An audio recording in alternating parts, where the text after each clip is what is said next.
Nyantri di Ponorogo. Alhamdulillahirrabbilalamin, Pak Kepala. Saya pernah nyantri di Ponorogo, Pondok Pesantren Wali Songo, Ngabar.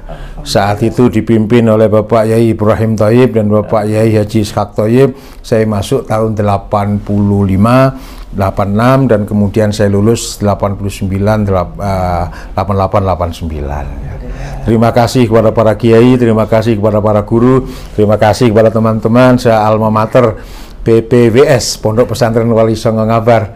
Salah satunya adalah sekarang saya bicara dengan pimpinan Kemenak Kabupaten Ponorogo. Matur suwun kepada Allah sehingga saya sempat menyampaikan dan mampu menyampaikan bila saya adalah salah satu santri beliau, Yai Ibrahim Thayyib dan Yai Ishaq Thayyib. Semoga Allah ridho dalam kehidupan beliau sekeluarga di akhirat bersenang-senang dengan Rasulullah Sallallahu Alaihi Wasallam. Ya, satu saat dipun tunggu di. Alhamdulillah, insya Allah. Insya Allah. Terima kasih. Barakallah. Assalamualaikum warahmatullahi wabarakatuh. Alhamdulillahirabbil alamin. Innal hamdalillah wassalatu wassalam ala Rasulillah Muhammad bin Abdillah khairil bariyah wa ala alihi washabi ilina bi ahsal hidayah ma ba'du. Alhamdulillahirabbil alamin. Di awal sampaikan ini, penyampaian ini, saya berdoa semoga semuanya baik dan baik semuanya, semua sehat dan sehat semuanya. Amin ya rabbal alamin. Alhamdulillah, puji syukur kepada Allah dengan penuh keridhoannya kepada kami bersama Kantor Urusan Agama Kecamatan Lowokwaru, Kota Malang mendapatkan tamu spesial, tamu istimewa dari Kabupaten Ponorogo. Kepala Kantor Kementerian Agama Kabupaten Ponorogo, Bapak Syekhul Hadi, alhamdulillah rawuh dengan beberapa teman-temannya. Mudah-mudahan tetap dalam lindungan Allah. Hari akan datang semakin menyenangkan dan semakin berkah. Amin ya rabbal alamin. Ibu bapak rahimakumullah, berkenaan dengan permohonan dari tamu kepada kami tuan rumah untuk bicara. Sebagaimana harapan itu, saya mencoba untuk mengiyakan berkenaan dengan yang selama ini katanya diberitakan seperti itu di media-media, IG, YouTube dan seterusnya. Saya sampaikan itu adalah karunia Allah Subhanahu wa taala. Kami bekerja sebagaimana mestinya, menangani NR dan lain-lain seputar perkauan, dan tiba-tiba menjadi viral adalah karena ridho Allah. Suatu saat nanti saya yakin akan berganti, ada viral-viral yang lain dari penghulu-penghulu di seluruh Indonesia, satu persatu bergantian. Seperti yang kami dengar cerita, juga kami dengar berita saudara kami kepada Bapak Meki, alhamdulillah, yang pernah sempat hampir membuat heboh Indonesia dengan sebelum akad nikah menyampaikan Pancasila. 1. Ketuhanan yang Maha Esa. 2. Kemanusiaan yang beradab dan seterusnya kepada calon manten. Luar biasa hal untuk menanamkan rasa cinta terhadap Republik Indonesia. Hanya saja kalau hanya sebatas apalan, semuanya banyak apal. Indonesia besar karena bersatunya sila. Indonesia besar digambarkan dengan gambar burung Garuda Pancasila, dan Indonesia kokoh, kuat, beradab dan berkesinambungan dalam silaturahim, berkesinambungan dalam persaudaraan. Di situ ada 5 sila. Yang pertama, ketuhanan. Yang kedua, tentang kemanusiaan. Yang ketiga, tentang persatuan. Yang keempat, tentang musyawarah. Dan yang kelima, tentang keadilan dan peradaban. Insya Allah kalau dimasukkan dalam dunia rumah tangga, sangat bisa.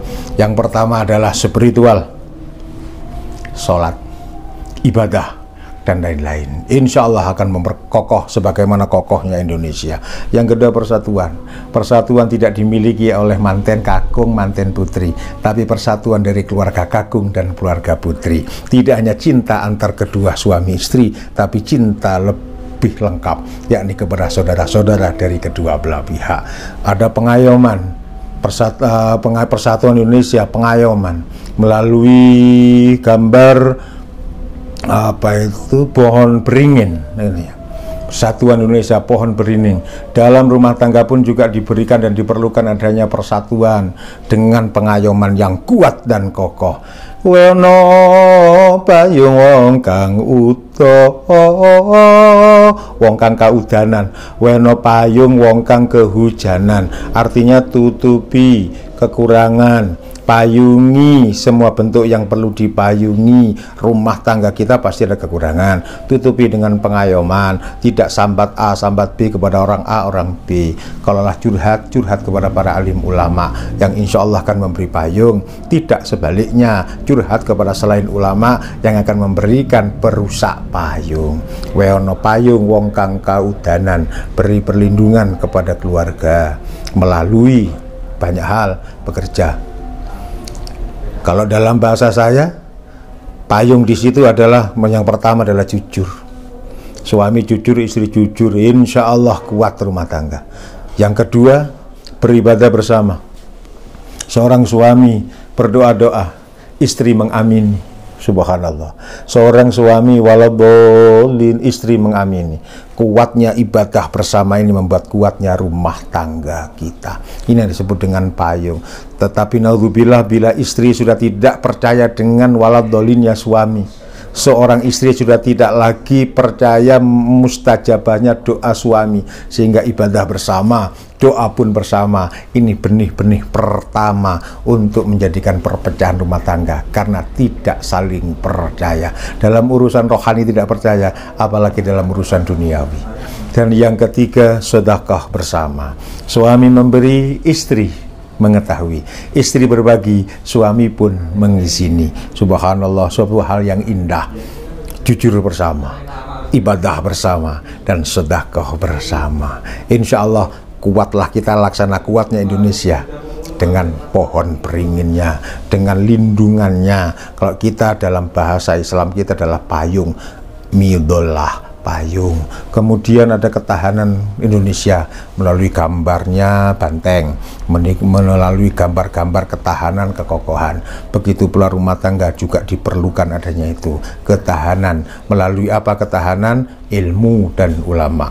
Kita dekat ilmu, kita dekat ulama, insya Allah ketahanan kita dalam berumah tangga terus terawasi oleh ilmu dari para alim, para ulama. Kokohlah rumah tangga kita, bukan hanya sebatas saling mencintai, bukan hanya sebatas saling bantu-membantu, bukan sebatas saling bermusyawarah, tapi saling kuat menguatkan dari kekurangan masing-masing melalui ilmu. Dalam bahasa saya ketika saya tulis buku tahun 2016, Rumah Tangga Bahagia, ditunjang dengan sehatnya psikologi.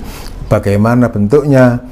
Mengerti kekurangan. Tutupono wong kang udo, tutupi orang yang telanjang, tutupi orang yang malu. Suami pasti punya kekurangan, istri punya kekurangan. Saling menutupi itu seperti pesan Allah kepada kita bersama kaum muslimin. Lahum hunna libasul lakum wa antum libasul lahun.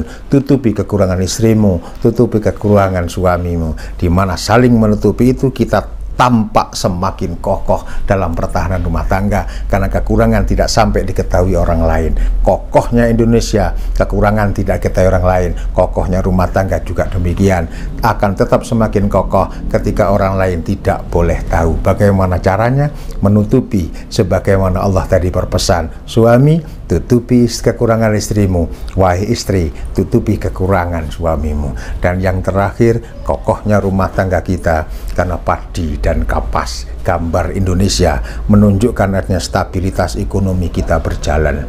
Kita hanya tidak sebatas untuk mencari untuk makan, tapi kita mencari untuk bersedekah, berzakat. Insya Allah ketahanan kita akan semakin kuat ketika kita bersedekah. Seperti Rasulullah dawuhkan, tasoddaq ya maulidta, salah satunya sedekahlah di hari lahirmu. Hari lahir kita mungkin Senin, Selasa, Rabu, Kamis, Jumat, dan Sabtu. Salah satunya kita keluarkan untuk bersedekah, walau hanya sebutir korma, walau hanya sebuah permen, tapi kita lakukan demi untuk padi dan kapas dalam rumah tangga kita, untuk menjadikan ekonomi kita kuat, tidak hanya sebatas mencari untuk kita makan, tapi mencari untuk disedekahkan. Kita hanya sering mendengar, ayo sedekah, ayo zakat, dan seterusnya. Ayo bekerja giat, tapi belakang tidak pernah hampir ada anjuran, ayo bekerja giat sedekah, tidak. Tapi melalui penguluh viral bilang, ayo kerja keras, berpadi dan berkapaslah rumah tangga kita, karena juga untuk berniat sedekah. Yuk bekerja tidak hanya untuk makan, tapi bekerja untuk bersedekah. Mudah-mudahan manfaat, kurang lebih mohon maaf. Assalamualaikum warahmatullahi wabarakatuh.